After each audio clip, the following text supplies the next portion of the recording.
to our fellow man and woman and child. Right, okay.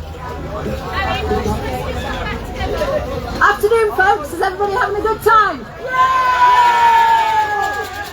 What are we here for? Children's rights! We are here to kill the bill. We are here to kill the bill. Right? Yeah. Kill the bill! Kill the... Okay. Can I say something?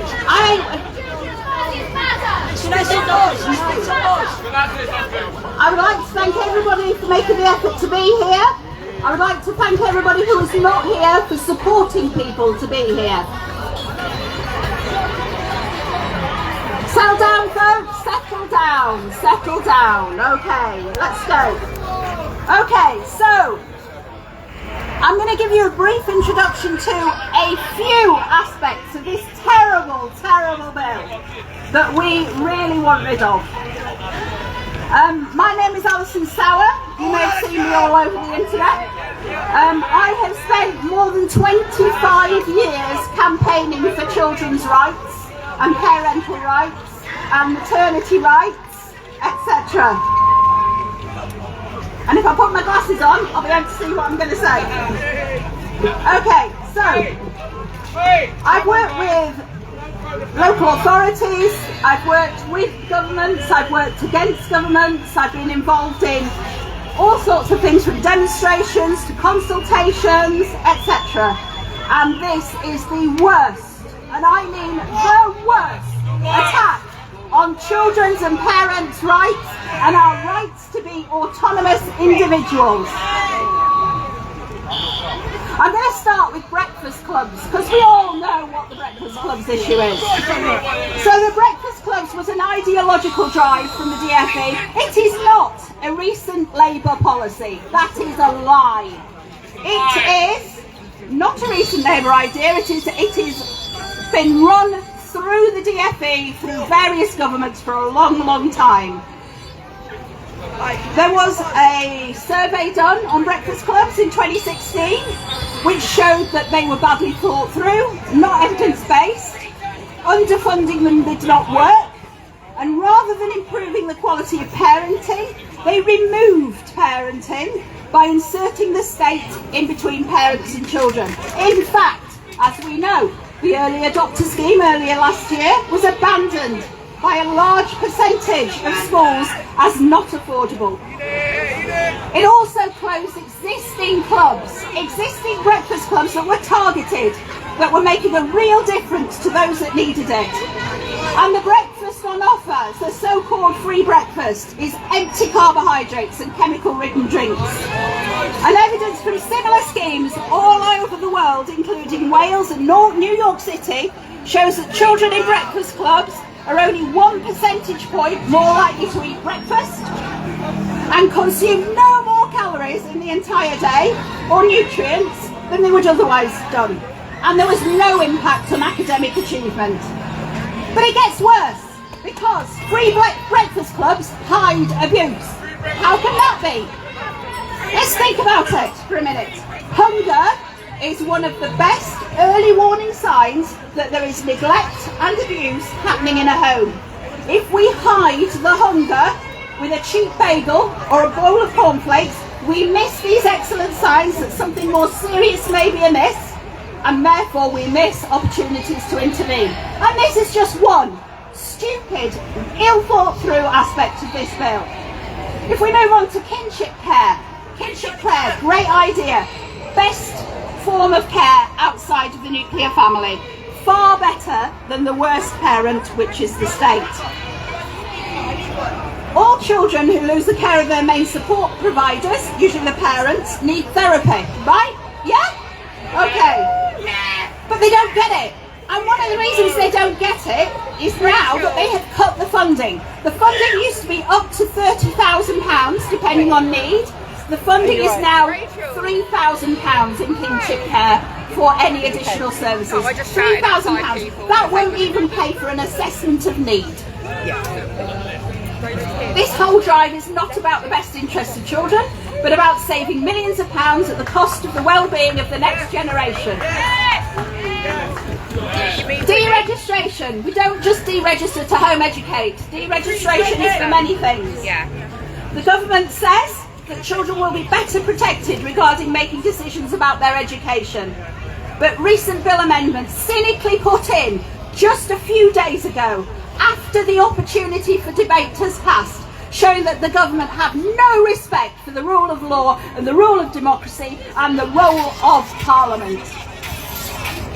These amendments have made deregistration even harder. For example, if your child has been subject to a child protection plan in the last 5 years, you will not be able to take them out of school immediately, even if you're removing them from school because they're suicidal. And the child protection 5 years ago might have been because of postnatal depression, an incident at school, or an abusive partner, so it is an utter irrelevance. We are penalising children using this bill based on prejudice and misconceptions. And what the government are not making clear, in many circumstances, it's not you, the parent, that makes the final choice after this bill is passed. A person you don't know, who has never met your child, will get to decide what is in your child's best interest, not you. So your ability to take your child out of school, to keep them safe, to remove them from a school that's causing them harm, can be stopped by this bill. And over 50% of deregistrations at the moment in this country are to keep a child safe, to keep them safe from the harms they are suffering in the system. How can we trust a local authority officer who may even be an unqualified office worker, who works for the local authority, a local authority that might have a terrible reputation for letting down children and leaking data? How can we trust them to make a decision in our children's best interest? This is the post office scandal all over again. A local government employee can never, ever be a neutral person because they work for the local authority. So they are going to make a decision that is in the local authority's best interest, not your child. They will be protecting their jobs and their local authority. And lastly, I want to speak very briefly on the single unique identifier and the Children Not in School register. Put together, I call these the Nosy Parker's Charter. The government claim that they need the single unique identifier to improve data sharing. They're going to share data between agencies like health, police and education, allegedly to help identify children needing support. However, we all know this is digital ID through the back door. Our children will be compulsorily given a digital ID that is the NHS number. And they will get used to it. And a whole generation will already have that digital ID. Doesn't matter about the digital ID stuff going through Parliament at the moment. This is an entire generation who will automatically have a digital ID. And the data sharing protocols across the register rest on what's called the best interest. And the best interest is not yours to make. You don't decide what's the best interest for your child. Some pen pusher does. And the Children Not in Database, Not in School database, what is that? Is it about children not in school? It absolutely is not. It is yet another misdirection. It is a register of home educated children, of flexi school children who go to school. It is a register of children missing from education, who may be missing from education due to local authority misdemeanours and misappropriation of funds. What it does not include is children who are not in school but are on the roll of a school. Those who are unable to attend due to illness, mental health issues and anxiety. And currently, this is one of the two cohorts, along with those who are permanently excluded, that are the most concerning in the country. And the number of those is bigger than the number of home-educated children. But the government doesn't care about them. So this bill is all mouth and no trousers, as we say up north. It talks about well-being and that it will save children from falling through cracks. But they aren't falling through cracks. They're sitting on lists. They're already sitting on lists. There are no preventative measures in this bill. There are no supportive measures in this bill. There is no infrastructure in this bill around families and services to identify children, and there are no effective interventions that should be used only if necessary. Leading child safeguarding professionals have already said this bill is a smokescreen, a pretence of changing things whilst allowing local authorities to continue to ignore the abuse and their own abuse under their own noses. And guess what? Being on a list does not save a child. Every child who died was already on a list. Only action saves children, and that action should be targeted. The government are using emotions and ideology to drive policy and legislation. They are playing with the legislative process, and we will not have it. They employ strawman tactics and media hype and the names of dead children to garner support for their policies, and it is a disgrace.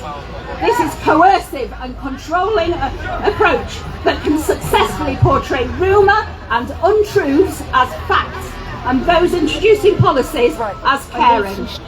It is marked by its very selective use of facts and figures, and the reporting of opinion as facts, So the next and person the in is ignoring Amy, of so no one quality else. research If they're whilst filming, pretending to consult Amy will know to with go around, us, but can you just and stop ignoring people every going word up? we say. We stand Amy's united here, against but I just want you the to bill. make sure no The one's going government are not upstairs, because listening, Amy's they the are next not speaker. looking at the evidence, and they are destroying families and the lives Yeah, no, of our that's why I'm children letting in pursuit of One their of the stewards. ideology. So you could just go on. Smash My the stewards can bell! deal with that. Smash the bell! Yes, stay here with me. Yeah, that's fine. Yeah, you go down the stairs. Sorry? Amy's next. Okay. This is Amy.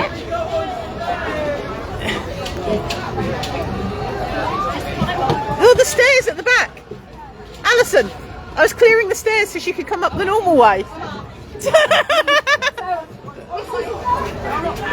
This is Amy Bradley. She's going to introduce herself. Brilliant. Hi everyone, my name is Amy Bradley and I'm a parent advocate, the founder of the Send Sanctuary UK, and I'm the mum of 3 autistic children, all whilst being autistic with ADHD myself.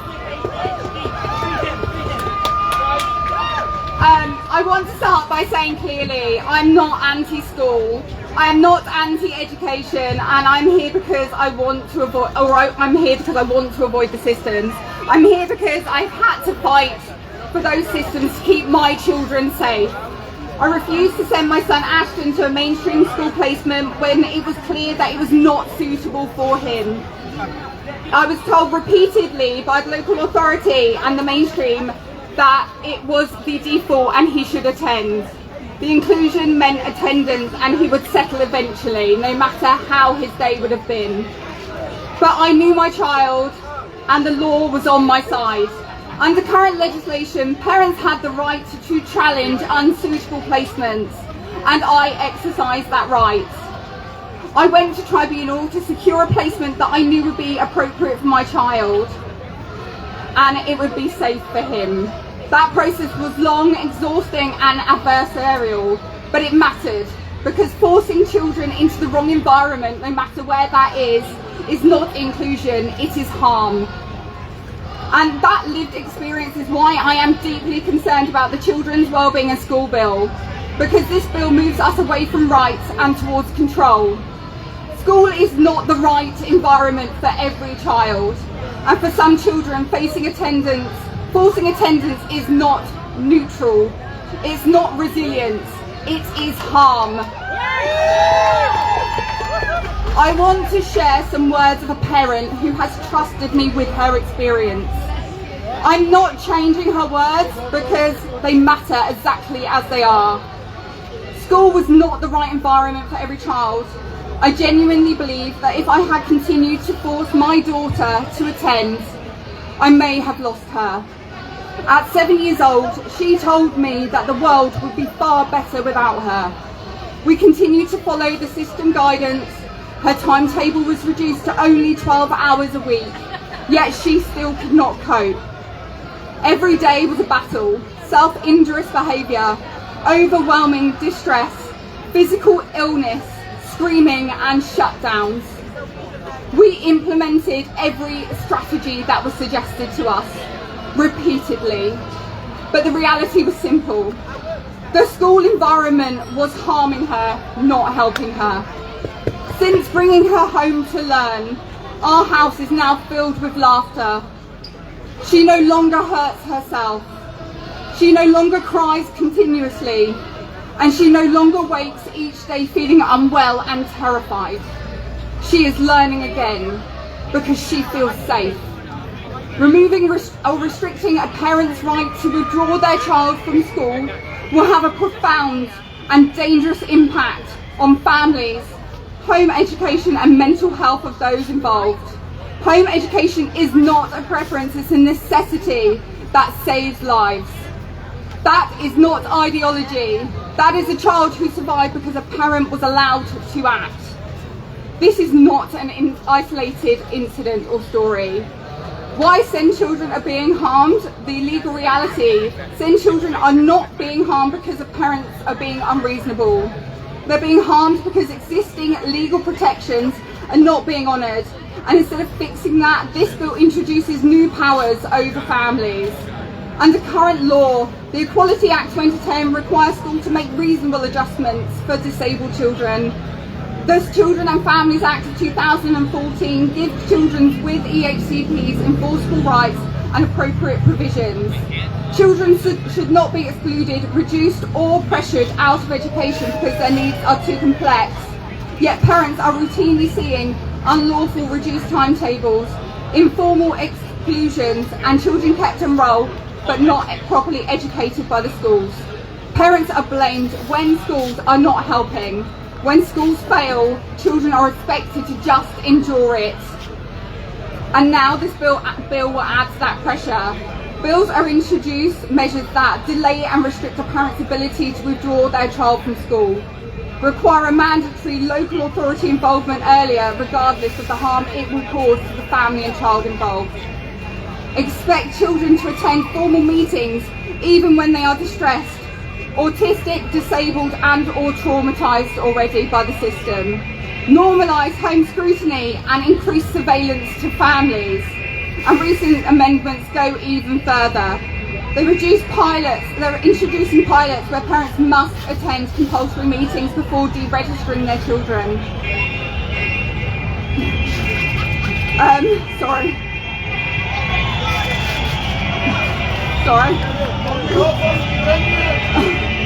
I'm sorry. I apologize. Sorry, I can't hear myself. The same day. I'll meet you. You'll meet you because I know you all meet us. Apologize today to this person. They attend compulsory meetings before deregistering a child and where the children is expected to attend. They will allow local authorities to consider where a child lives at the very start of the process, reframing privacy and boundaries as potential risk factors. This is not safeguarding, this led by concern, this is oversight by default. For SEND children and families, this is terrifying because when a child is being harmed by school, time matters. Delays matter, processes matter, and forcing families to wait, justify or comply while a child deteriorates in front of their eyes is dangerous. We are not here because we oppose safeguarding. We're here because safeguarding must be lawful, proportionate and humane. We're here because children are not pilot schemes. They are not data points and they are not acceptable losses. We are here to say we do not make it harder for parents to protect their children. Do not undermine existing disability rights in the name of well-being. And do not legislate harm into children's lives. Listen to parents. Listen to disabled people and listen to the children who live with the consequences of these actions and decisions every single day. Children's well-being is not achieved through force, it's achieved through safety, dignity and support. Thank you.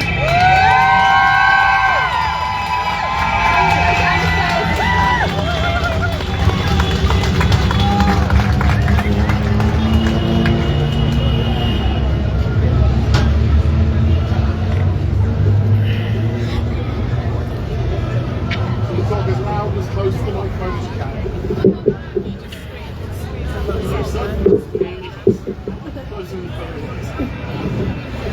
Hello.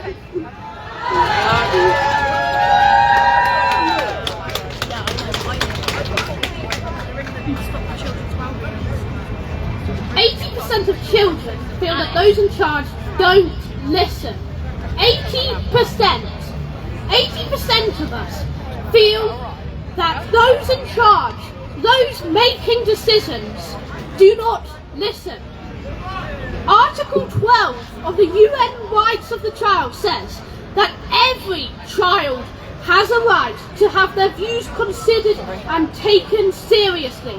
This right applies at all times.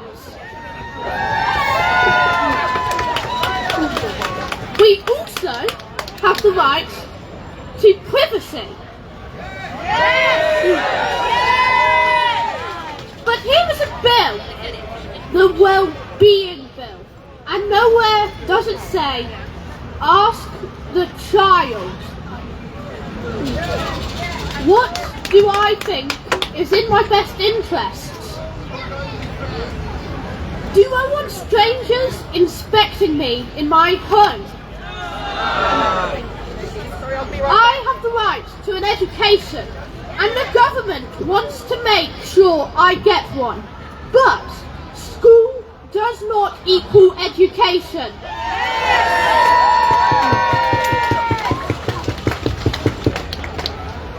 And education does not always mean sitting at a desk, writing in a book.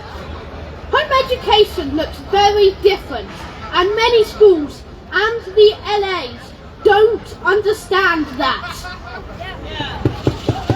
The idea of school is seen by the government and the local authority as a safe, ideal place, but for some children it is a gallows. School for those children like me, is a place of torment, bullying and overwhelm. Under the new amendments, the government wants to have a meeting before a child can be designated. The LA will have to give their approval. But how do schools and local authorities normally treat parents and children? They treat parents as delusionals and children as incapable of knowing their own minds. This government has said that in 2 years' time I am old enough to vote, but right now it doesn't trust that I am able to judge my own feelings or make decisions in my own best interest. Keir Starmer, Bridget Phillipson, you have the chance to uphold the rights of the child here, and that is your legal duty. But instead,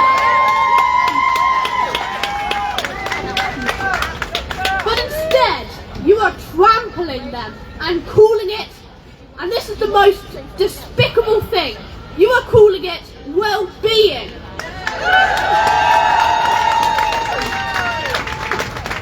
You call it safety. I don't feel safe knowing that I could be forced back into a place I feel awful in. I don't feel safe knowing that all the data will be collected, recorded and shared about me without my permission. Every mistake I make written down and follow me for the rest of your life.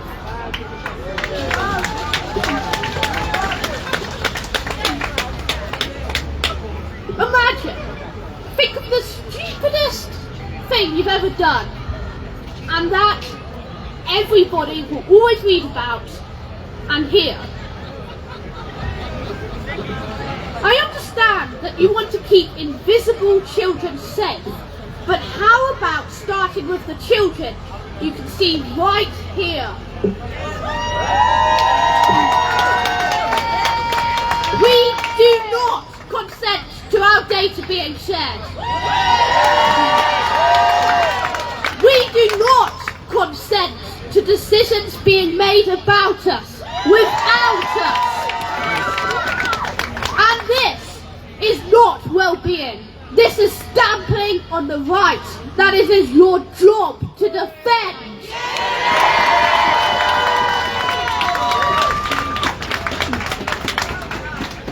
Thank you.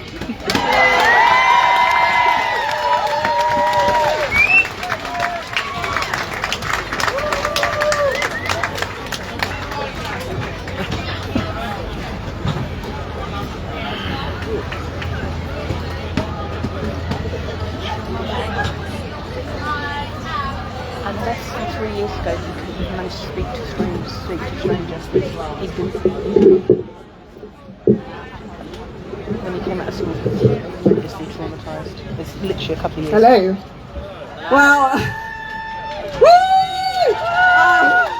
I'm a little bit intimidated now because Addison has just bossed that.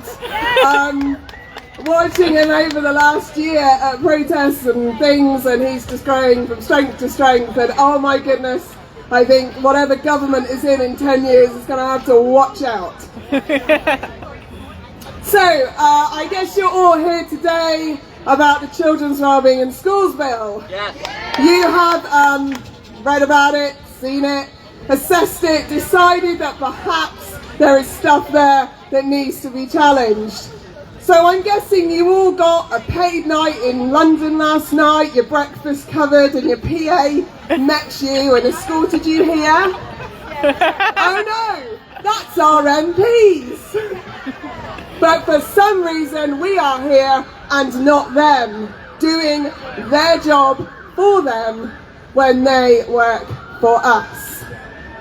Now, there's been some fantastic things said already today, trampled on a lot of what I was going to say, so I'll just wing it as usual. So the first thing I want to talk about is safeguarding. So whatever happens, wait for that to go past, whatever happens in conversations around the bill, everything can be shut down very quickly by the mention of safeguarding. But we need to keep children safe. What about Sarah Sharif? What about Sarah Sharif, that poor child who was let down by our government and our local authority from day one before birth? That child was known by so many people. She went through school, she was known by social services, and still she was failed, allowed to be tortured and allowed to be left to die, and it's just horrendous. And the government, if I was the government, I'd be putting my hands up and going, oh my goodness, I am so sorry. I am so sorry that we have messed things up that badly. But did they do that? No. What they did was very cleverly took the opportunity instead to go for the lowest common denominator and attack the right to home educate. We've been here before. Those of you who do safeguarding training in work, those of you who remember the news, Victoria Kalimbi had exactly the same experience of harm, let down by Children's Services, and then blame on home education. And the Victoria Kalimbi Foundation, I don't speak for them, but I know that they speak against this bill, because they, like I, am very concerned that not only will this bill cause harm, but it ignores the actual problems.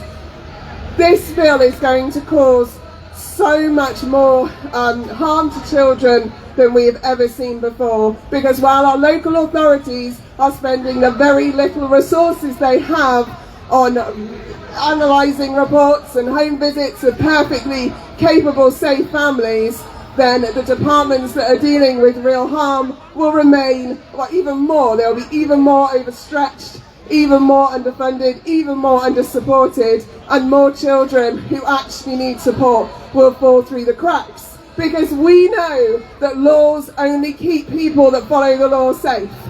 They don't keep people who want to hide themselves safe. So this is not going to make any difference. If we want a safe community, what do we do then?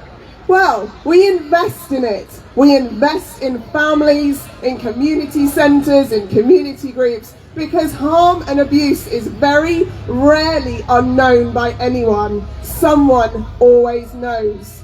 But quite often the people that know have got no one to tell, because they're quite often people who have had experiences that mean they don't trust the authority, they don't trust health workers or people, and they've been let down themselves. So we need to build community. We need to build lots of wonderful things. We need to see arts and culture and sports and free access to all these wonderful things that bring people together. And we need to create spaces where everyone is welcome, where everyone feels safe, because then when someone knows abuse is happening, they will have someone to turn to that they trust. You cannot keep children safe by gripping really, really tightly. That doesn't work. We know it doesn't work. We've seen it. I know that lots of people don't like the reference, but if we look at Nazi Germany, we saw an awful lot of control on the lead up, and we saw lots and lots of harm, lots and lots of things going appallingly wrong. We have to trust parents, we have to empower them, we have to educate them, we have to support them, because actually the vast majority of people want what is right and best for their own child. We need to support, not restrict. Next, I'm going to talk a little bit about neurodiversity. So, we are all different. Newsflash. We do not look the same. We do not speak the same. We do not learn the same. We do not have the same needs. So when we're talking about, the government office often talks about dangerous ideology. Well, the most dangerous ideology I see is the Labour government. Because they believe that we all need the same thing. We need to be bunched together in a box, dressed the same, made to act the same, learn the same, and be in the same environment. Well, newsflash, that doesn't work. Whether or not your child is classed as having special educational needs or disabilities, they still have different needs. And I think, to be honest, although the phrase SEND is incredibly important and powerful and is necessary, it's basically just a way of scapegoating those that make the biggest show of really, really struggling. But actually, most children struggle because they are not getting exactly what they need. They're, even if children are happy in school, wonderful, great, thumbs up, are they actually really happy in a class of 35 with high distractions, being told what to learn and when and how? I don't think so. I don't think that is actually ideal for any of us. If it was, we'd continue doing that as adults. Oh, I need to learn things. Right. I need to find people that are all the same age as me, gather them together and learn this one thing in one way. Well, we don't. We research, we use the internet, we talk to people, we discuss, we challenge, we go to things like this. We go to the library, we could join classes, we do all sorts of things because we need different. Now, this bill discriminates against people who are different, so it discriminates against all of us, because it says that you are not allowed to access home education in certain circumstances. So if you are a child who has been placed in a specialist school by the local authority, the bill changes the onus on how the decision works if you if you or your parents want to home educate you. So instead of it being the local authority has to really look if there's a reason to say no, and pretty much support and promote it, they now have to really work hard to find a reason to say yes, because really we want all children to stay in school. And I'm sorry, but if you're neurodivergent with a neurodivergent child, you clearly can't look after them. You clearly don't know what's better for them, and you clearly can't provide a home education, which is absolute BS. If you have had a child protection plan in your family in the last 5 years, maybe there was some really bad bullying going on in school, maybe something was happening outside the home, maybe you had, there was somebody living in your house that was unsafe 3, 4, 5 years ago, and that's no longer the case, and your home is a safe and happy place, and your child is perfectly fine when they are there. They are now, that is now another reason why the local authority, the school, can say no to deregistering your child, which again is a blatant, discrimination against families, because you know what, things happen, great, there's things in place to support families, it's not many, it's a bit budget really, but it happens, but you shouldn't then be discriminated against further down the line when life is looking differently, especially as home may never have been the problem. So, the next thing that's come up recently is the need for a meeting. So you have a legal right to deregister your child, but now, unfortunately, they're going to be trialling these meetings, and hopefully they want to roll it out within a couple of years. So they're not breaking the law, they're not saying you can't deregister, but what they are saying is, well, we need to have a chat about this first. So we need you to meet with the local authority and the school and the parent, and hopefully preferably the child, and we're going to put you all in a room together, and you're going to be told your rights and responsibilities as a home educator, and you need to really let us know how you're going to execute that. Well, I work with lots of families that have had to take their children out of school due to unmet needs, harm, all sorts, and when I meet them that first day, generally they, they're struggling to put a sentence together because they haven't slept, because they don't eat, because they spend all their waking hours trying to advocate for their child who may be suicidal, maybe self-harming, or maybe simply not receiving an education at all. So these people are going to be sat in a room with the LA, who are the people that have already let their child down for years, and they're going to be questioning you as to how you're going to deliver this full and wonderful home education. Now, they can't deny you. They can't say, oh, you can't deregister. But what they can do is, as soon as that meeting's finished, say, yeah, great, you can deregister, away you go, and then go back to the office, tappy, tappy, tappy, right, let's start an investigation into this child's home education, and they can start a school attendance procedure, and very soon that child could be given a school attendance order, having no chance of the parents gaining any support, no chance of getting home education working for them, and the meeting could take months, and your child has to remain in school that whole time. They are not allowed to be deregistered. So if you've got a lot of people don't home educate until it's the final option. For me, I home educated from day one, but most people nowadays, it's a final option. If you've got to the breaking point in your child's journey where they are pleading with you or begging you, or they are in their room not speaking, or they are harming themselves, you make that decision and you send that little email, Johnny's not coming to school anymore, and then you get an email back going, great, that's wonderful, obviously he has to carry on going to school while we try and find someone in the local authority that can have a meeting with you, which, when's that going to happen? It is absolutely insane. You can still be prosecuted, you can still be fined, and of course, if you don't comply with that, what are they going to do when it comes to reviewing you as a home educating family? Well, you've already got a big black cross against your name, haven't you? Because you didn't comply with the attendance laws. There is so much to this bill, so many levels. People have spoken about the unique identifier and how that's just digital ID by the back door. It's horrendous, the topic is huge. So there's just one more area I want to cover which might not be talked about today, and that is independent education institutions. Is that right, Michelle? Who comes from an independent education institution? Woo! Who uses one? Who uses a tutor or alternative provision, a drop-off home ed group, forest school, cookery club, maths English day, whatever?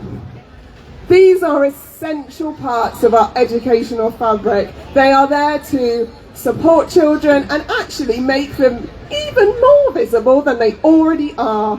It gives them access to experts, professionals who really are passionate about what they do. It is not a replacement for your home education. It enriches it.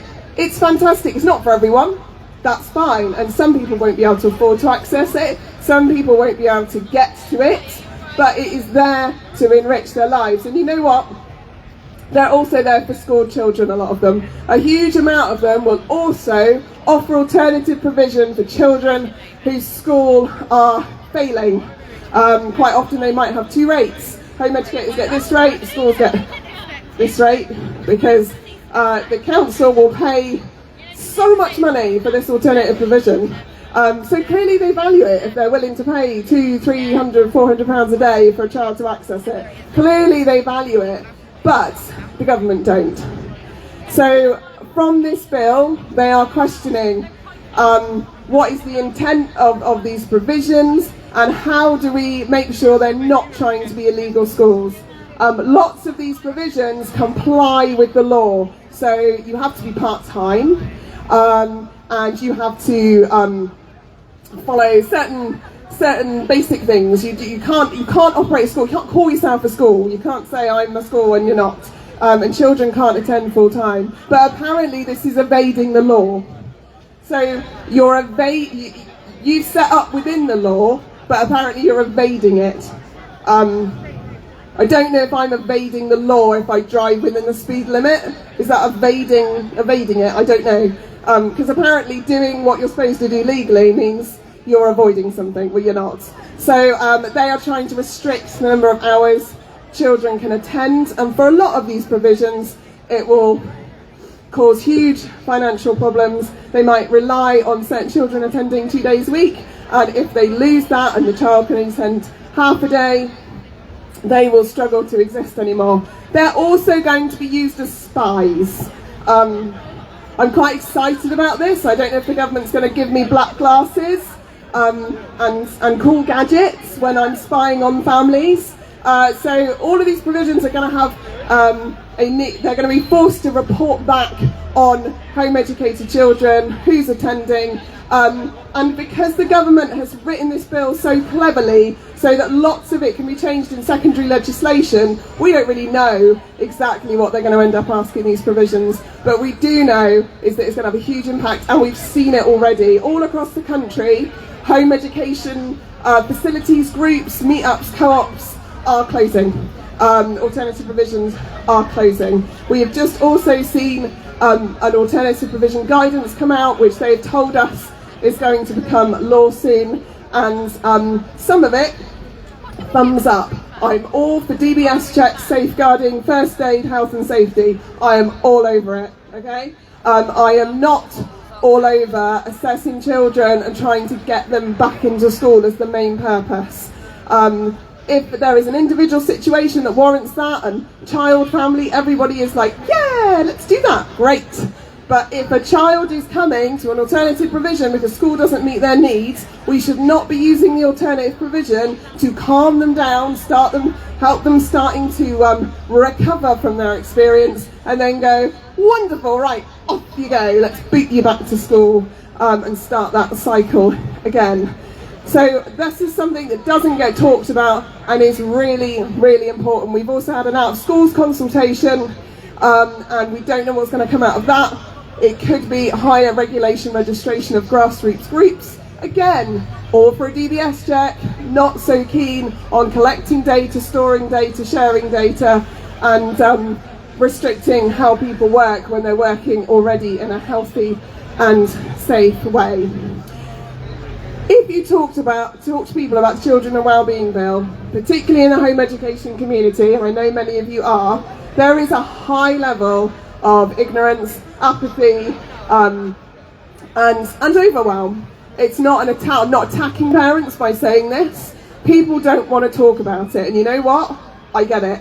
It's scary. Nobody wants to lie in bed at night and think, what's going to happen when my home educated child is suddenly going to be put in this situation? You might have home educated already, and the rules come in about the 5-year child protection plans, and your child now faces being put into school even though you've already deregistered. There's so much stuff we could worry about, and that's making lots of people put their head in the sand. And I get it, but if we forget about this bill, if we can ignore this, I'm telling you now, the Labour Party is not going to forget about it. They're not going to ignore it. And if we don't fight, like you wonderful people have done today, if we don't show up again and again and again on social media, in our home ed groups, in our SEND groups, if we do not do this, this bill is just going to happen unchallenged,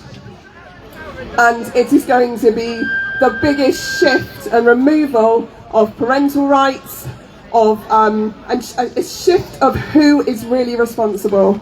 And the sad thing, moving from parent to state, and the sad thing is, how many generations does it take before everybody forgets that we ever had that right, or forgets that we don't need the state to tell us how to live?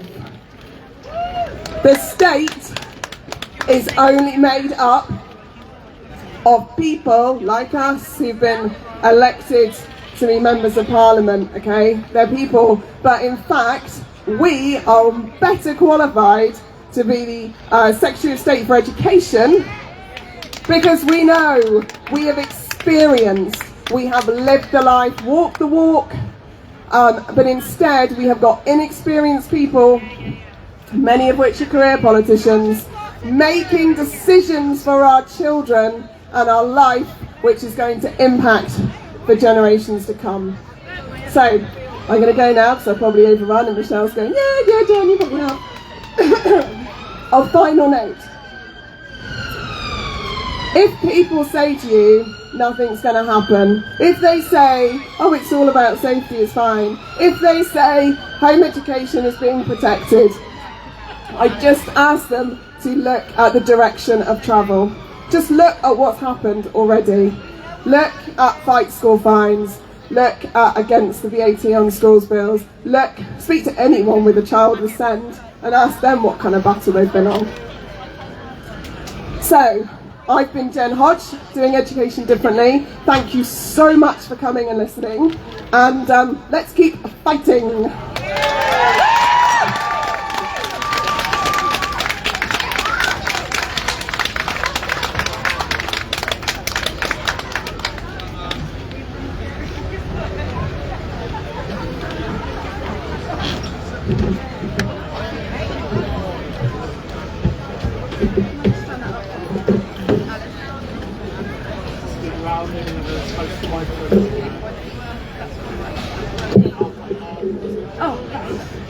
Hi, I'm Sharon, and my daughter Jen is just being wrangled by this lovely man here. Jen would, she's not able to be here. So I'm going to tell you our story. I'm going to read straight from the paper because I'm nervous. Ours, like too many, was just a relentless battle to get the support for Jen that she needed. She finally received a diagnosis of autism and ADHD when she was 10. For my family, the support Jen needed didn't come in time. My Jen died by suicide 4 years, 3 months, 5 days ago, aged just 17. She completed her suicide on her 6th attempt. We tried to get her help. We didn't get any further than waiting lists for any significant support. Why wasn't she seen? Why wasn't I heard by schools? Too many times, especially by her secondary school, I was told she's fine when she's here, or she's only tired because she's too busy outside of school. It wasn't acknowledged that she wasn't coping, that her mask shattered as soon as she got to the safety of home. This is not just about individual children or families, it's about a system that fails to recognise and respond to the hidden struggles of so many. If this bill gets passed, it must take into account those children who look and behave okay in school, but are masking. slowly breaking inside, enduring physical and mental torture just to get through the day. Where schools have caused this trauma, a child will not be able to return. Well-being must be at the core of education. It's simple. If a child isn't physically, emotionally and mentally safe, they will not be in a position to learn. Right now, our system is not designed to ensure that safety. As parents, the decision to keep children out of school is not taken lightly. This decision is to protect the safety and well-being of the children and their families. The way the education system is now and the direction it's heading, it's not suitable for children. If it was, then all children would be able to attend school and in a suitable setting and receive a good and appropriate education that meets their needs. We need more than small adjustments. We need fundamental shift, a systemic change that puts children's well-being at the heart of every single policy, every classroom and every law. Action must be taken to support children before they reach the point of not seeing another way other than to die by suicide. This is happening more and more. There are children that are getting younger. Children as young as 7 years old are phoning suicide prevention lines for help. Children as young as 11 are completing suicides, and this just shouldn't happen. It doesn't have to be this way. The government can choose to see every child. The government can choose to listen to every parent. The government can choose to make systemic changes. The government can choose to put well-being at the heart of our schools and our laws. This bill cannot be passed, not just for my daughter, but for every single child who is struggling or suffering in the current or will suffer in the future if this bill is passed. We demand a future where every child is safe, every child is supported, and every child is able to thrive, not by chance but by design. If this bill gets passed, it will cost beautiful young lives, and we must act now and we must act together to change the system so that every single child remains safe.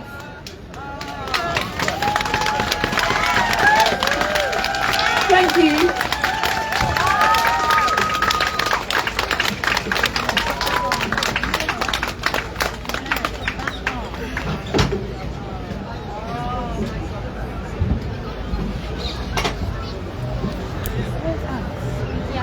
Oh, isn't it you now?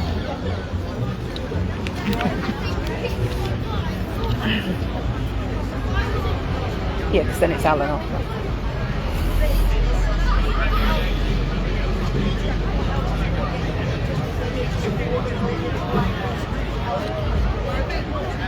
This is Alice, yeah.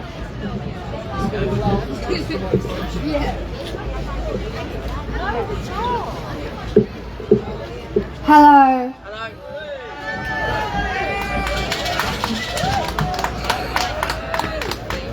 I see so much talk about children's well-being, but hardly ever do I see it. Instead, they make a bill to take away rights while their rights are left untouched. What I've seen children being mistreated and dragged. I've seen my brother picked up by his legs and shoulders, misunderstood and mistreated. I've been bullied ruthlessly, ignored when I have spoken up. Had panic attacks in school after they ignored my health needs ignored. I have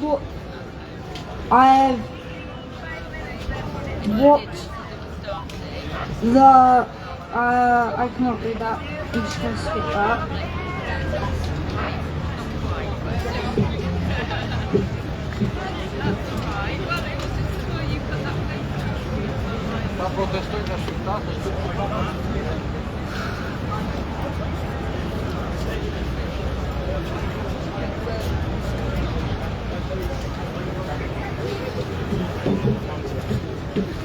Sorry about that. I have watched them tell people I was fine. I see our voices. It's written everywhere I go. In a month today, Broken Voices will be released. I'm here to gather more voices during this month. My book was created because I was fed up of being mistreated and ignored. This book will make our voices rise more than ever before. This will impact our right. This will impact our right. Take away our voices. At what cost? Doesn't promise it. It doesn't promise our right to choose to learn in our way that works for us. But if this bill goes out, it will make the suicide numbers go up badly. Thank you.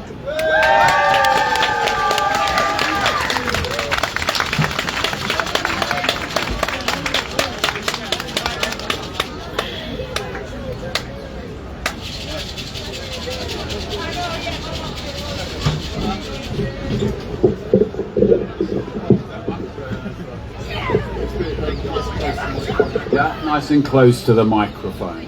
Wonderful. Hello everyone. Hello London. What are we saying? Come in a little. Well, you don't have to come in. Come in a bit closer. We'll all be together a bit if you want. I had a whole speech prepared, but I'm not going to read that because something's just happened that really speaks to the thing that we're all concerned about, I think, and it's a really concrete example of why we're really pleased to be here as Together. Now, my name's Alan Miller. I'm one of the co-founders of the Together Declaration.org and the Together Association, but we're really honoured actually to be here supporting Michelle and all of you guys from the Home Education Alliance, the Home Education Fraternity. In many ways you represent the spirit of independence and responsibility and freedom in Britain, of the moral upbringing of our children, and also not allowing the state to dictate at every point and change the relationship between the state and the citizens, and particularly when it comes to the really immensely important question of how we bring our children up. So we're really pleased here to be supporting today, and we know that this is about to go back into the House of Lords this week with some amendments, and it's really essential at the same time that we've been told that there's been a U-turn on digital ID, that the contempt that Darren Jones and Keir Starmer and this Labour government have got for all of us is immense, because at the same time they say no compulsory, by the way, we're going to make sure digital ID is everywhere for everyone across the board, and they think that we're all stupid, gullible mugs, and they think that we're just all going to go along with it. Are we going to go along with it, guys? We're absolutely not having it. And you know, Whitehall and the Treasury and the Home Office and 10 Downing Street, they should all hear this, and they will. Now it's important, and we've all sent emails, and you guys have done a great job with the Lords. We've let all the MPs and councillors know, we've let the press know, we've put them on notice that we're carrying on with this. But I am going to say some more things about this unique digital identifier, this code that is being allocated to children from birth. There's no discussion, there's no consent, we've had no manifesto, we haven't had any consultation. They say we're going to have consultation about digital ID, but there's no consultation on this. In the same way, there's no consultation on one login and 8 million directors that are being forced to verify to continue. Now, we should never, ever have to verify to participate. In Britain, in the land of the Enlightenment, of the Reformation, of all the major challenges that people fought and died so bravely for, but also were persecuted for, and the horrific things that were done to them. And we've got other protests from different parts of the world happening in Britain, but those things were happening in Britain and in England hundreds of years ago, and we have a duty. We stand on the shoulders of those brave people who were tortured and put their lives on the line, who would translate the Bible from German into English and get the King James Bible so that everybody could read it and have their own decisions and personal conscience and the ability to read, and then pamphleteering and to get those things out, and the Gutenberg Press that generalised that and opened the way for the ability for us to all be individuals, citizens that could have autonomy over and choice over the way we live our lives. And it is essential that we don't allow the mad technocrats to recalibrate how we go about our daily lives. We are not going to verify to participate. You are bonkers if you think that. Now, I just want to say, because this is all about children and families today, but something's just happened, and this is what the slippery slope means, because it really makes it concrete. So I've come over here and I wanted to thank the police, and I do thank the police for being here. They often do a very difficult job. I speak a lot about two-tier policing and about some of the senior officials and what's going on in Hendon Police Training College, which I really disagree with. But they do a tough job, right? And everyone's got an opinion, and I think that policing by consent is really important, and the public being engaged with our police, and the fact that we need authority, but we need personal responsibility. I don't think anybody likes seeing what's going on in shops. I don't think people want to see burglaries, but we don't want to be policed with our speech. When we have banter and talk about things, that is unacceptable. So a gentleman here was approached by one of the police officers, and she said, "Oh, do I know you from somewhere?" And I think he said, "Well, yeah, maybe OnlyFans." Now, people might find that offensive. Fair enough, right? They might think it's a bad joke. Fair enough. But in Britain, we do not have people arrested, which is what was being threatened under harassment. We do not arrest citizens for bad jokes. Because if we did, all that lot in Parliament would be banged up, which some of them should be if we're honest, right? But anyway, we don't arrest people for saying things that are like hurty or even offensive. So I just want to remind the Metropolitan Police that we thank them for their service and their duty, but that we are free citizens. And in the precedent of England and English law, when an officer asked an English citizen what they were doing, he said, "None of your business." Because unless you're in suspicion of about to commit some crime, it is none of anyone's business, and we will not allow the encroachment of that. Now, the reason I make a reference to that is that from the Online Safety Act, with really good intentions to protect children, and I don't think you'd have to find a person that was really deeply flawed that does not want to make sure our children are protected, right? It's one of the core things about humanity and our humanity. And obviously there are some terrible people out there, a very few, but there are terrible ones out there, and we know they're out there on the internet like they're out there in society. But like the Online Safety Act that has really good intentions, and we changed some of the legislation about truthful versus harmful, but the Online Safety Act's been weaponised to treat us all as children, to censor all of us, to have a situation where this country has outsourced censorship to Silicon Valley, so YouTube will pull down debates that we're having at Together and the Together Association on the assisted suicide bill. Again, good intentions, right? Maybe they don't want, well, I'm sure they don't want people to promote suicide, but there we go. Is it an algorithm or is it censorship? But what we have is we end up having our debate pulled down, and time and again the discussion of offence or harm ends up being promoted to limit and suffocate our freedom and our free expression and our ability to debate and engage with one another and convince one another as autonomous individuals who all have conscience.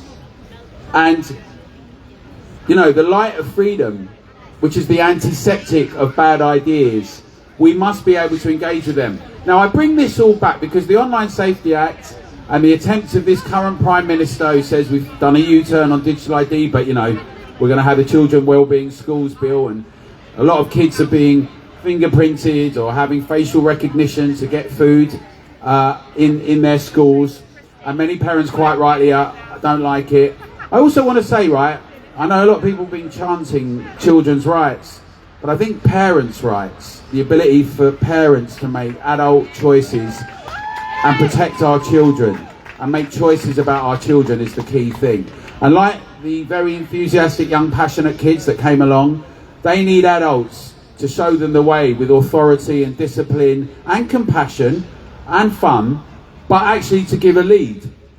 And in a way that these leaders, the past ones, and these did not give a lead in our schools during lockdowns and at other times, in a way that they had a dereliction of duty towards our young people, and in a way that we don't think is acceptable. So I bring this back to another question about these technocrats, these authoritarian technocrats in power, who, again, it sounds good, right? Australia's just stopped under 16s from going on social media to protect them. We want to protect and safeguard our kids, right? But what does that mean?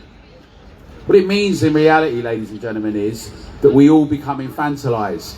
We all have to go onto digital ID. We all end up becoming a barcode to prove who we are in order for actually the thing they're worried about not to happen, but it actually continues to happen, which is everyone becomes infantilized. The wrong uns end up abusing that situation, like in New South Wales, people have got fake digital driver's licenses. But ordinary people, everyday people, end up becoming put under the cosh of digital authoritarianism. So they do that in Australia, and then this Prime Minister who said, "Oh, well, we're having a U-turn now, right, Darren?" But Darren goes on. Darren Jones says it's going to happen. Morgan McSweeney, all of them, they're all over the place. But we're not having it now. But actually, I think that's a rather good idea. Under 16s and social media, we might have that here. And all of a sudden, wallop, we've got the Prime Minister saying, "Guess what, everyone?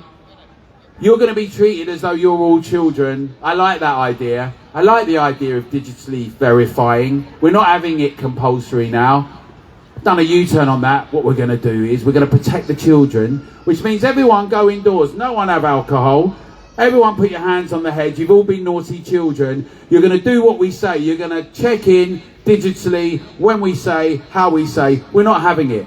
So in the same way, some people are very well intentioned, and I want to say this about the Online Safety Act and the Children's Wellbeing Schools Act bill, right? Some people are very well intentioned. They really want safeguarding, and I understand that.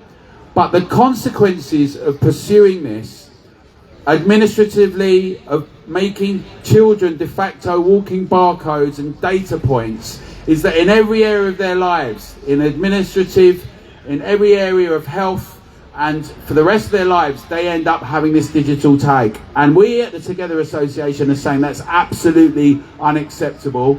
We're inviting everyone to make sure that you let the Lords know, you let your councillors know, you let the MPs know, tell the press, post everywhere. We've distributed over 500,000 flyers across the UK.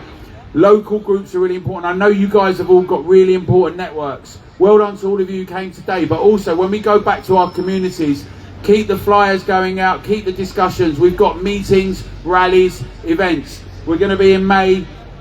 No, we're not. We're going to be in Wales. We may be in Wales. We're going to be in Wales on the 12th of May. We're going to be in Scotland in March. We've got a big rally on the 25th of April. We're uniting with everyone. We've united with the farmers. We're saying no to digital ID with veterans, with businesses, with young and old. We're saying with hospitality. We're saying they've got to do a U-turn on juries, trial by juries. They've got to do a U-turn on the right to appeal with magistrates. They're going to have to U-turn. They best just get out. And what we're going to do is not take anyone's word for it, because it's easy to say what you will do. Like Boris Johnson said, I'm going to eat my ID card. We're going to be here to keep holding people accountable together. We're going to build a strong public. We love people to become members and be involved with us. We want to help and support your organisations around the country. We're going to talk more about that. Thank you for having us here today. Let's keep shining the light of freedom. We need to scrap digital ID. No one wanted it. No one's put forward anywhere in a manifesto. We've not voted for it. Scrap digital ID. Stand together. Keep Britain free. We're better and stronger together. Remember our kids, everyone. We've got a duty to lead together. Thank you very much, everyone.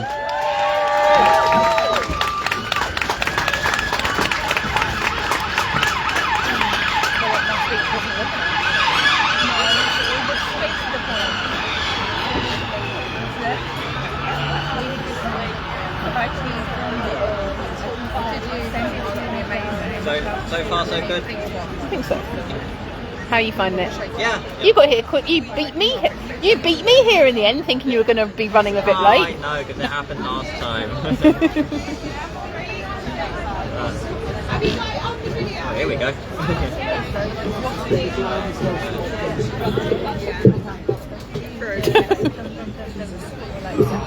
No, is that all right? Perfect. Hi all, so I'm Natalie and I'm the founder of the Fight School Fines campaign. I believe in accountability, parental rights and children's well-being being at the heart of everything we do. The CWS bill has the word well-being in it, so naturally we are led to believe that this bill is about putting children's well-being first. It doesn't. When you actually start diving into the clauses, it becomes apparent very quickly that this isn't about well-being and more about control, compliance and conformity. Who here doesn't want to safeguard children? I think we can all agree that safeguarding children is at the top of the list of priorities. This bill doesn't seek to safeguard children, it seeks to create suspicion and eradicate children's rights. Home education has been around since day dot. In fact, parents who send their children to school do so by opting in, not opting out. Home education is the default. School is something we as parents can choose to do. So why are our government trying to make it even harder for us to deregister our children?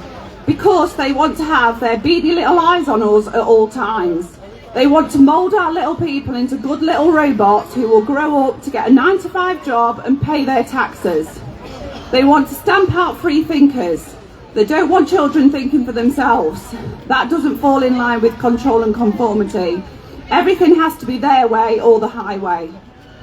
Now don't get me wrong, some children do amazingly well in school and it fits their needs. My son being a prime example, he is doing really well and enjoys going to school. He can make friends and he doesn't generally mind the demands of school life. In fact, I would say he is flourishing in school.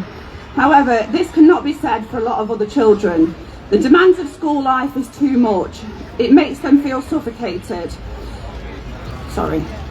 They cannot concentrate on their work because of the noise, the bright lights, the busy corridors, the rules and the routines. My point is, everyone is different and their learning style is completely different to what some schools can offer. So these children should not have to jump through unnecessary hoops just to have a happy and productive life. They should be able to make the decision that home education is the right choice for them.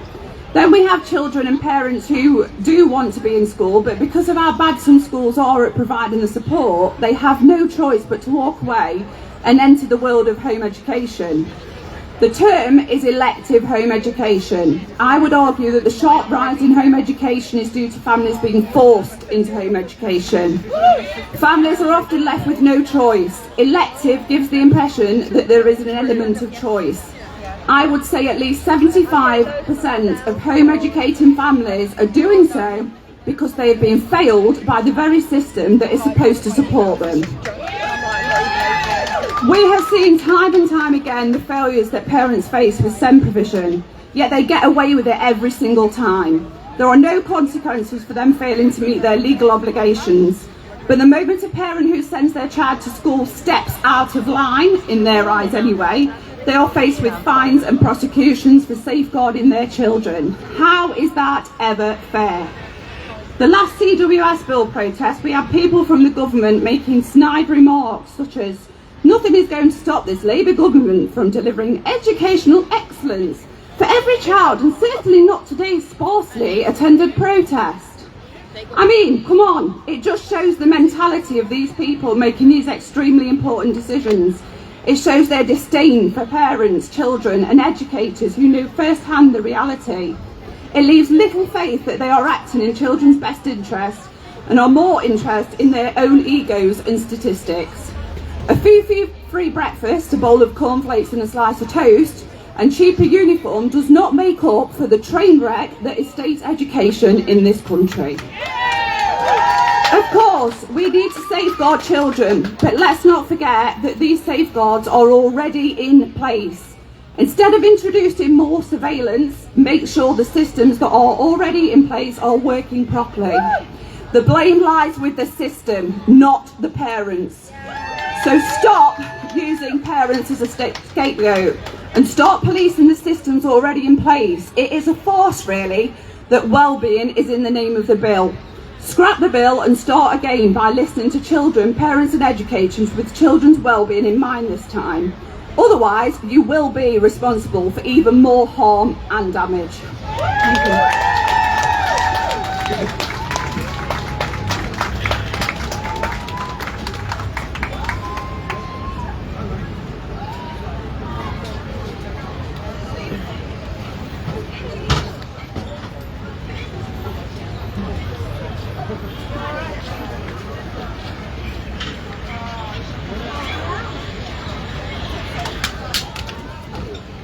loud and as close to the microphone as you can. Do your best. How's that? Close enough.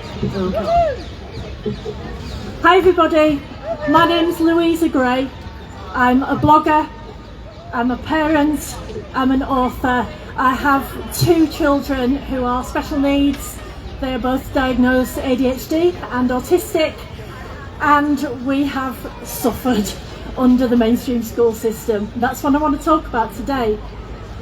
Because in spite of what the law currently says, my children were never, ever treated with equity or dignity or even the most basic inclusivity. Now, those of us who've been paying attention to what Bridget is trying to do will hear the word inclusivity mentioned quite a lot. It doesn't exist, and yet right now, education should be nothing but inclusive by law. Even with diagnoses, even with EHCPs, my children's schools, and there were 4 of them, decided not to see my children's needs. The school's attitudes were, we don't care. We don't care if your child's got special needs, we don't care if they've even got a lawfully enforceable EHCP. We are not going to treat them any differently. They were able to take that view because my local authority allowed them to, and because successive government failures have allowed them to. There simply is no accountability. It's my view that schools and councils all over this country are hiding in plain sight as the biggest drivers of the crisis that SEND families are in.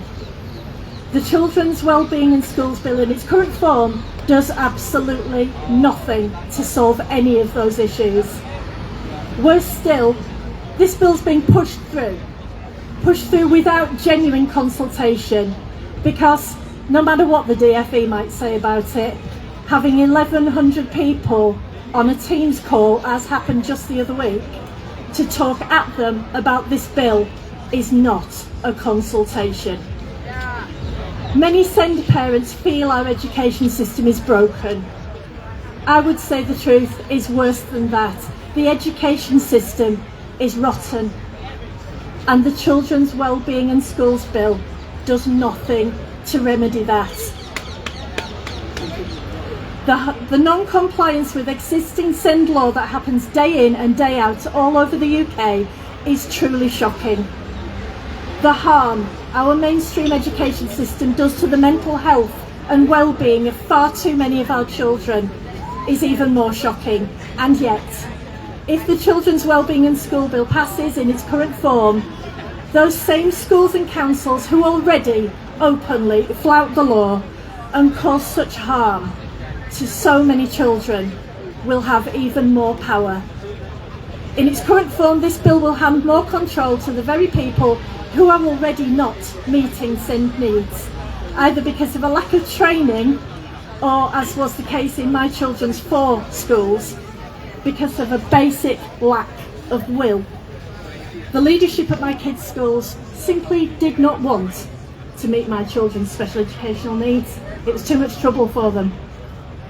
If this bill passes, it will put any Secretary of State for Education, whoever might come after Bridget, and every local authority above us as parents, as the primary decision makers on our children's lives and education.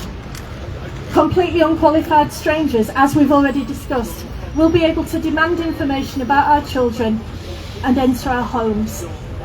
And local authorities will have the power to force a child into school, even if that school is completely unsuitable, and even if that school is refusing to obey the law and meet a child's needs.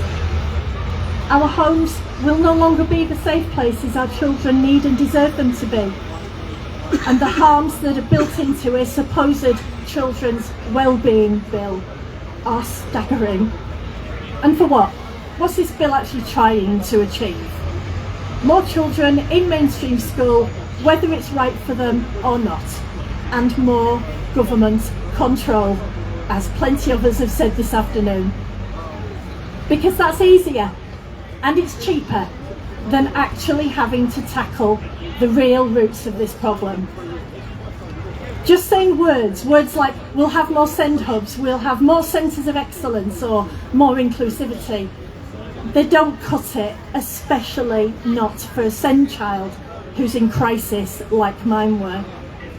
So what will we do if our child is so desperately traumatised and unhappy in school they are literally trying to end themselves, as mine have? Well, if our child has an EHCP, we'll no longer have the choice to say no more, even though the Education Act 1996 says the opposite. Instead, the same local authorities that are already failing SEND children in the very worst ways will be able to override any choice we make as parents to keep our child safe, and we will have no right of appeal. This is wrong beyond words. Bridget Phillipson is an elected politician. She may be a parent, she is a parent as we know, but she's also an elected politician. She is not a diagnostic professional, and that's what our children need. Neither are any of the teachers or the local authority employees who've ever dealt with any of my children's needs. These people do not live the complex lives that SEND families live. And more importantly, they're not our children's parents, we are. How our children are educated and where and who buy, and what keeps them safe and what meets their needs are fundamental choices for parents to make, not the state. Bridget, when are you going to listen? This bill is the wrong answer to the wrong questions, and you know it is. Stop this bill. Thank you.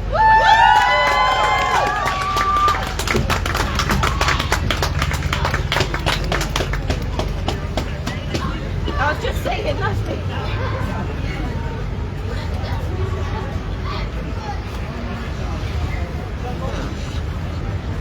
Last time we were doing this all the way over there. We were.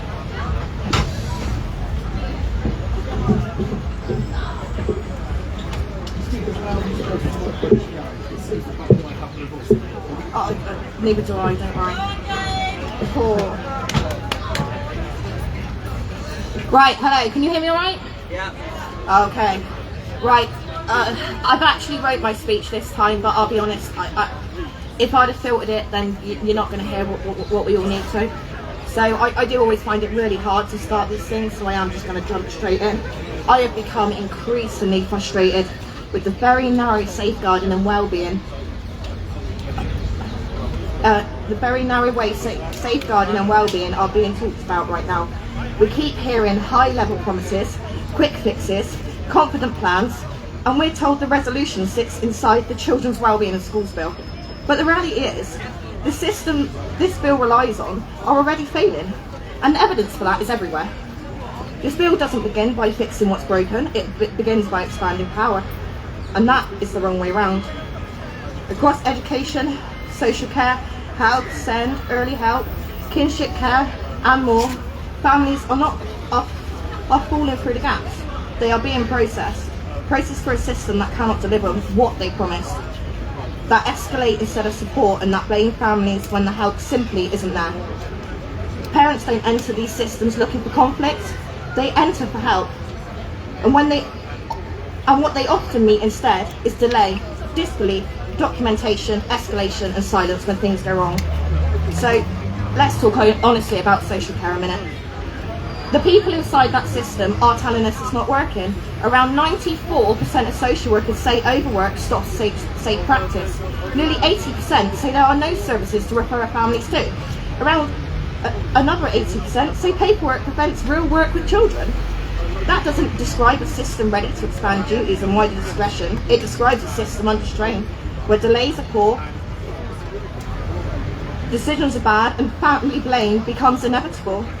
And when support doesn't exist, parents are blamed for the gap. And that pattern matters, because the Children's Wellbeing in Schools Bill responds to these failures by giving the same system more authority, more reach and more control over family life without fixing capacity, accountability or delivery. I have been fortunate to be able to share a very brief case at this moment in time, which I just want to input into my social care side of things. What we are finding at the moment is a significant increase when it comes to children with complex needs or a failing education, or when families are screaming for help and it never comes when it's supposed to. I have seen families very recently be bullied and threatened during engagement with social care. I've seen unlawful practice from the get-go. I've seen doorstepping without authority or due jurisdiction to do so. I've seen escalation of Section 47 inquiries, which, let's be honest, it'd be better as sandpaper for your gerbil, because it's not fit for purpose.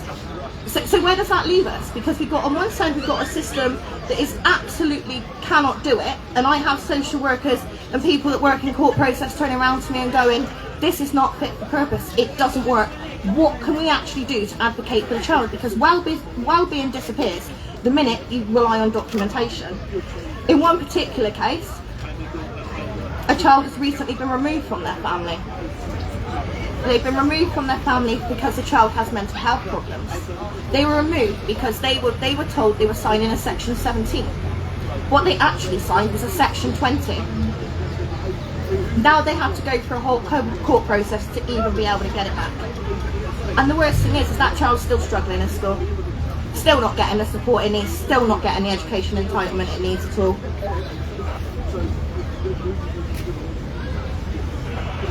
And then if we go back over to early help, it's inconsistent, inaccessible, often arrives after things have already fallen apart. Parents are passed between services instead of supported. Prevention has quite easily been replaced with education. And escalation does not feel like care when you're living inside it. And now I want to talk to you a little bit about kinship care. Kinship care. Kinship care is one of the several communities now being held up as evidence that this bill will work. And that matters, because kinship shows the same pattern of conflict between promise and reality. Kinship care is not failing because it's misunderstood, it is being put at risk. Because this bill will directly conflict what they say is supposedly a positive mechanism within kinship care. And frankly, I don't think it is, because if you go back and you look through the legislation, you'll see that all those mechanisms they're promising, they're already written in law. So where is it? And how is a local offer and yet another local offer model going to help when we can't even deliver the services we've got? How is that going to make any difference? And frankly, I find it very much an insult to kinship carers.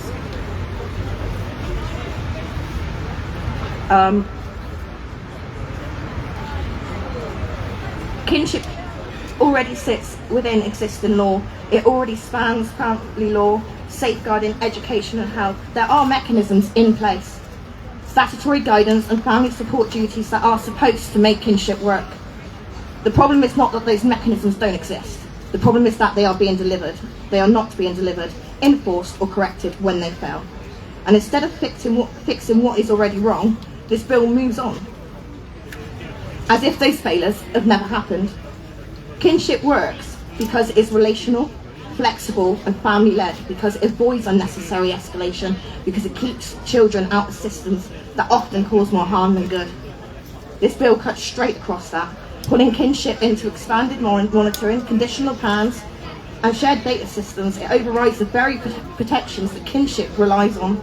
Support becomes surveillance, flexibility becomes formality, trust becomes control. And once again, kinship families are paraded as proof that reform is happening, while the underlying failures that are already destabilised them and have left untouched. The proposed data systems are not even safe for kinship carers, as we know from the wider discussions earlier on in these speeches. Many kinship arrangements exist alongside domestic histories, protected families, informal placings, and sensitive circumstances where control of that information is itself a safeguard measure. Expanding data aggregation without fixing known data failures does not protect kinship, it exposes it. And education shows the same same pattern. Families fight for years to access support that already exists in law. Appeals rise year on year, and when families finally reach tribunal, they overwhelmingly win. That doesn't tell us parents are unreasonable, it tells us decisions are wrong. Millions are spent defending failures instead of supporting children, and then families are told the solution is more monitoring, more oversight, and more power. Power without accountability does not protect children, it silences families. And I want to say something that matters deeply to me. Home education was always a lawful option for my children, and it worked. We were told repeatedly that if we re-entered the system, support would come, that cooperation would be met with collaboration, that systems would finally listen. And I regret that decision every day. Because instead of support, we met escalation.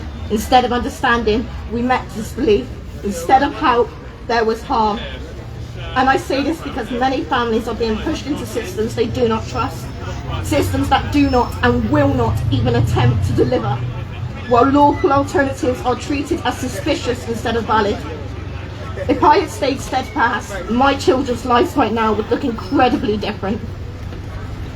And that is not a small thing to say. Before I came here today, I asked my son what he wanted people to know. And this is what he's asked me to say. They have no business speaking for us. They cannot manage the systems they already had. They lied about me for years. They marked me present when I wasn't even in school and couldn't even attend the school for 4 years.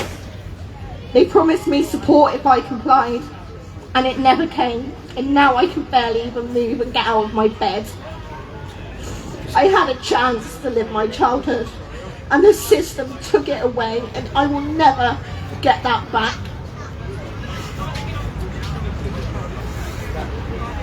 But what he knows he can do is he can share his voice through me, and we will find a way for the system to learn from the mistakes and harm that has been caused to him. I mean, the thing is, it isn't just about one school, it isn't just about one family, it isn't about systems maintaining records instead of delivering reality, attendance over well-being, compliance over care. We are now being asked to accept expanded data sharing and coordination, but data breaches involving children have happened already. Information has been mishandled, safeguards have already failed. You do not fix weak accountability by expanding powers and multiply the risk in the process. Grassroots families, carers and communities already know what's worked, and we are tired of being ignored, and we won't have it. Early help support that arise, family-led solutions, lawful education choices, listening before escalating, stopping when systems are wrong. None of that requires more power. It requires fixing what already exists. So here is the question that must be answered before any expansion of authority. How would the Children's Wellbeing and School Bill have protected children and families like us, where existing systems, safeguards and duties fail, and they often seem proud of it? Until that answer exists, clearly and honestly, this bill is not the way forward in any way, shape or form. And children should never be the price, should never pay the price for getting it wrong. Thank you. So the speaker's in the car is in Bloomsbury. So all I need to know is where and when. I've got the car till Monday, so Yeah, we'll sort it out later. Yeah. Did you give other people a time limit? Because I stuck to my 7 to 10 minutes perfectly. Some people I did. But you asked. Some I just said, some didn't ask. It's like, Hello. Hello. This is a bit like being an assembly, except sort of friendlier. I'm Jo. I run the Every Child Matters campaign, and I'm sort of trying to unite as many campaigns as I possibly can. I also run the ND Send Specialists Limited, and I'm online, hence logos. But I am absolutely honoured to be here today. I'm speaking as a parent, a former teacher of 17 years, an independent SEND consultant and advocate, and a late diagnosed neurodivergent adult. So we've heard a lot about the Children's Wellbeing in Schools Bill today, and we know that it's being framed as reform. Sadly, as many people have said, reform it is not. What it is a consolidation of power, a narrowing of possibility, and perhaps unsurprisingly, a continuation of a system that has failed to follow its own laws. Now, something that is very often avoided in these conversations, something that I'm sure that many of you will be painfully aware of already, is that the SEND crisis does not exist because legislation is inadequate. The SEND crisis exists because legislation has not been followed.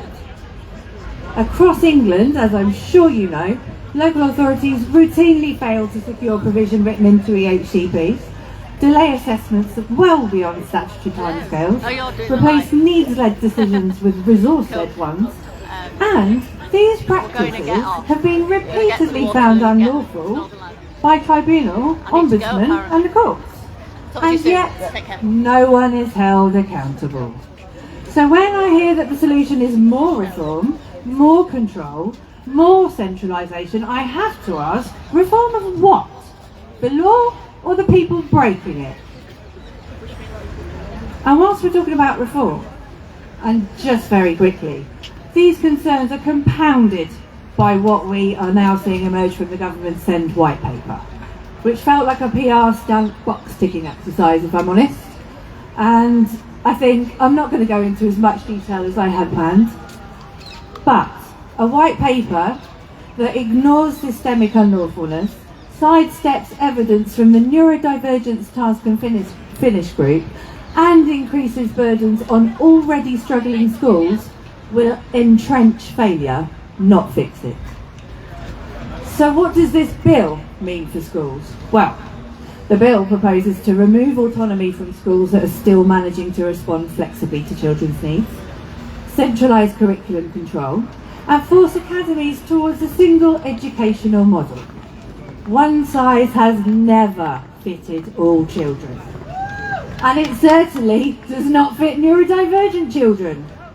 Around 20% of the population, and that is a very conservative estimate, is neurodivergent.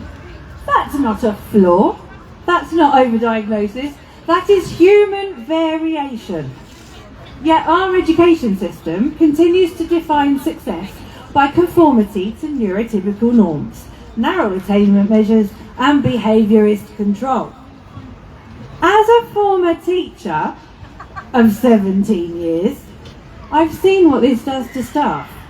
Teachers are micromanaged, they're surveyed, they are stripped of professional judgment. They are forced to deliver content that they know is inappropriate or inaccessible. They're punished for deviating, even when deviation is in the child's best interests. Here's a fact policymakers rarely hear. It takes, on average, 2 years in an appropriate, suitable specialist setting to undo the damage that mainstream education does to children who do not fit the system. That damage is not inevitable. It is designed in. And that's where my family experience comes in. Because I'm also here as a parent. My son is 7 years old. He is autistic ADHD. He waited 3 years for that diagnosis, and he has had an EHCP since 2023. He has a PDA profile that remains undiagnosed because some local authorities still refuse to acknowledge that it exists. And he has been failed by 2 mainstream primary schools. He's been discharged from CAMS 3 times without ever being seen. Early help has repeatedly refused support. We're told that we already have the strategies. What we don't have is a system that works. My son is currently at home, unable to attend school. Not because we don't value education, not because we opted out, but because attending school caused such significant distress that it became a matter of mental health and safety. And increasingly, this is the reality for many families. And this is where the Children's Wellbeing in Schools Bill becomes actively dangerous. Families like mine do not withdraw children lightly. We withdraw when the system has exhausted the child, Attendance has become trauma, and compliance has been prioritised over well-being. Yet this bill treats withdrawal as suspicion. It reframes safeguarding as surveillance, and it places families who have made impossible decisions under increased scrutiny, threat and pressure. Attendance is not the problem you think it is. Punitive attendance measures, fines, exclusions and threats do not improve well-being. They compound trauma. For children like my son, the risk from this bill is clear. Increased pressure to return to unsuitable settings, reduced trust between families and professionals, an escalation of mental health harm, all in the name of well-being. That is not well-being. That is institutional self-protection. If this bill passes in its current form, it will not support families like mine. It will make us less safe, it will make honesty riskier, and it will deter parents from acting in their child's best interests. No child should be forced back into an environment that has already broken them. You'll note I said that if this bill passes, it will make honesty riskier. There is one more thing that I need to say, because it speaks directly to how the current system responds when people tell the truth. In April 2025, in my role as a family advocate, I was served with a cease and desist. Not for acting unlawfully, not for misinformation, but for speaking openly about systemic failure, unlawful practice, and the harm being caused to children and families, and for requesting information that families had a legal right to know. That letter was intended to silence me. Instead, it clarified something important.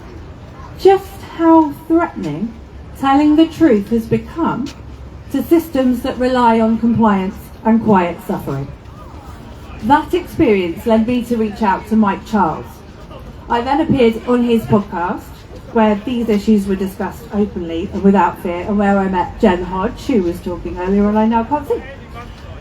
Since then, I've been lucky enough to become part of this ever-increasing network of incredible individuals, including many of you here today, all of whom are equally committed to children's rights, lawful practice and genuine reform. People who refuse to be intimidated. And that matters, because this is not about one family, one child or one voice. It is about patterns, it is about systems, and it is about a growing number of people who are no longer willing to be silenced while children are harmed. To close, SEND reform cannot succeed in isolation. SEND difficulties are amplified by an education system built on standardisation, behaviourist models and narrow definitions of success. Instead of addressing that system, we reframe SEND itself as the problem. We ignore alternative pathways. We ignore vocational, technical, skills-based routes. We ignore play-based learning, alternative communication, different developmental trajectories, and call it inclusion. This crisis was not created by children. It was not created by parents. And it was not created by teachers. It was created by austerity, ideology, and a refusal to listen, even when the law requires you to.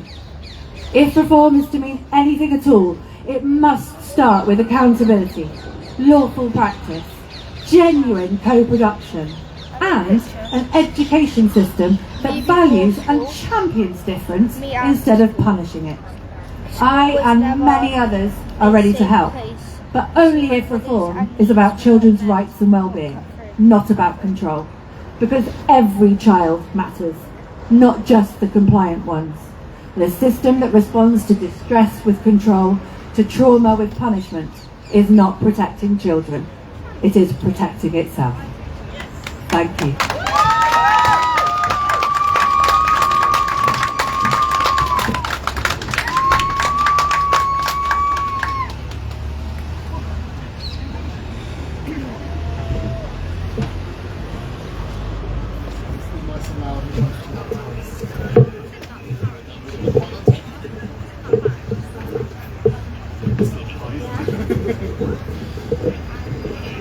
Thank you. Hello everybody, happy Saturday, and thank you so much for being here today at the Children's Wellbeing in Schools Bill rally. I just want to take a moment before I start. Standing here right now feels pretty surreal. I'm in London, speaking into a microphone, sharing my story, and looking out at all of you.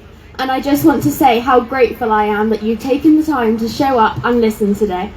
You didn't have to be here today, but you've showed up because you care about children, about education, and about doing better. And so before I say anything else, I just wanted to say thank you. My name is Charlotte, I'm 16 years old, and I am a disabled young person, a child, and an advocate. Not because I chose this path, but because the system left me with no other option. I've travelled here today from Plymouth, and while that might feel far away from here, the decisions made in this city reach every corner of the country. They reach families, they reach classrooms, and they reach children like me. Some of you may recognise me from social media, where I speak about children's wellbeing, education, and disability rights. But today, I'm not here as a social media page. I'm here as lived experience. And lived experience is messy. It doesn't fit neatly into policies, or paragraphs, or government language. Lived experience is fear. It's exhaustion. It's learning far too young that the places meant to keep you safe don't always do that. Personally, I grew up being told that everything being done for me was for my own good. The phrase, "for your own good," sounds caring, but when you're a disabled young child, it can become a warning. Because too often, it means decisions are being made about you, without you being present. It means your distress is explained away. It means your voice is seen as inconvenient. And I want to be very clear about this. Disabled children are not unsafe because of who we are. We are unsafe when systems refuse to adapt to us. I wasn't a problem child. I wasn't difficult. I wasn't failing. I was trying to survive environments that were never built with me in mind. And instead of being listened to, I was monitored. Instead of being supported, I was scrutinised. Instead of being believed, I was managed. This is the context in which I am reading this bill. Because when you have lived through that, you learn to hear what's not being said. This bill is being described as a way to improve children's well-being.